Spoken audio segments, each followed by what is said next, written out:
Assalamualaikum warahmatullahi wabarakatuh.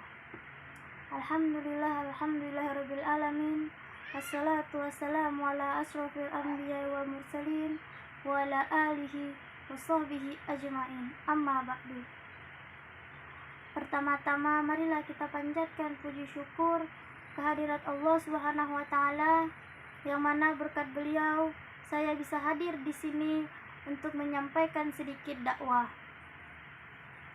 Salawat beserta salam tidak lupa kita aturkan kepada Nabi kita, Nabi Muhammad SAW, yang mana telah banyak mengajarkan kita tentang keikhlasan.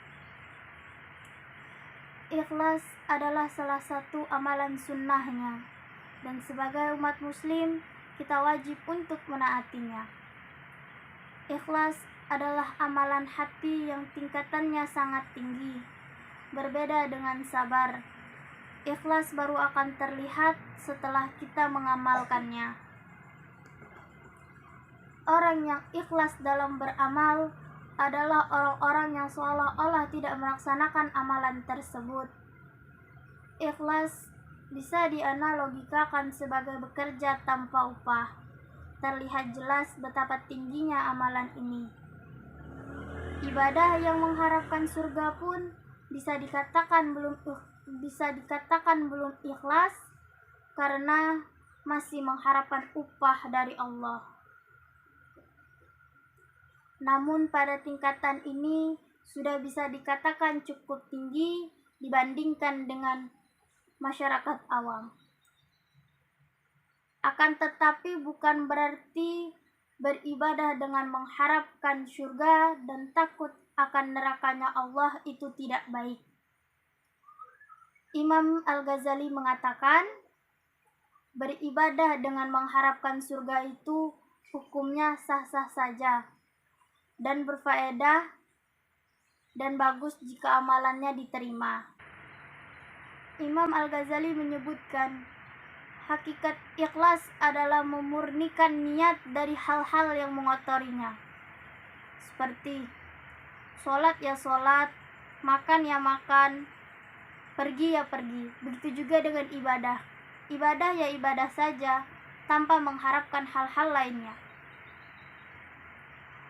Allah berfirman dalam surat Al-Bayyinah ayat 5 yang artinya, padahal mereka hanya kuperintahkan untuk menyembah dengan ikhlas, menaatinya semata-mata karena menjalankan agama dan juga melaksanakan sholat dan menunaikan zakat.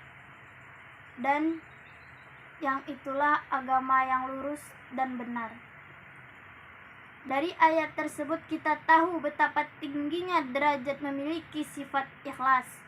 Semua orang yang memiliki sifat ikhlas sudah bisa dikategorikan sebagai sufi atau orang-orang yang memiliki hati baik dan bersih.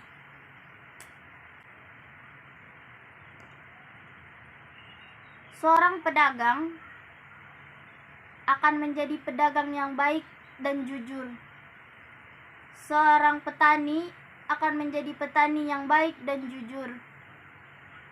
Dan seorang pejabat akan menjadi pejabat yang baik dan jujur. Begitulah seterusnya. Imam Al-Ghazali mengatakan, semua orang akan rusak kecuali yang beramal. Semua orang yang beramal akan rusak kecuali yang mengamalkan ilmu tersebut. Semua orang yang beramal dan mengamalkan ilmunya tersebut akan rusak dengan orang yang ikhlas. Bahkan orang-orang yang memiliki sifat ikhlas sekalipun masih khawatir terhadap dirinya. Dari ungkapan tersebut terlihat jelas bahwa ilmu dan amal akan sia-sia tanpa adanya sifat ikhlas di dalamnya. Ilmu dan ikhlas tidak bisa dibanggakan. Karena apa? Orang yang memiliki sifat ikhlas sekalipun masih khawatir terhadap dirinya. Jadi, mari mulai saat ini kita tanamkan sifat ikhlas pada diri kita kemanapun kita pergi. Bukan begitu sahabat? Ikhlas tidak memandang besar atau kecilnya pemberian kalian, tapi bagaimana kalian melakukannya. Sebagai contoh, bukalah dompet kalian, lalu ambil selembar uang tanpa melihat nominalnya, lalu letakkan di dalam kotak amal tanpa melihat posisinya di atas atau di bawah. Karena Imam Al-Ghazali mengatakan, ikhlas memiliki prinsip dan hakikatnya. Namun, apabila kita mencari-cari alasan, maka prinsip tersebut akan hilang. Demikianlah penyampaian ceramah saya. Lebih dan kurang saya mohon maaf. Wabillahi taufiq wal hidayah. Wassalamualaikum warahmatullahi wabarakatuh.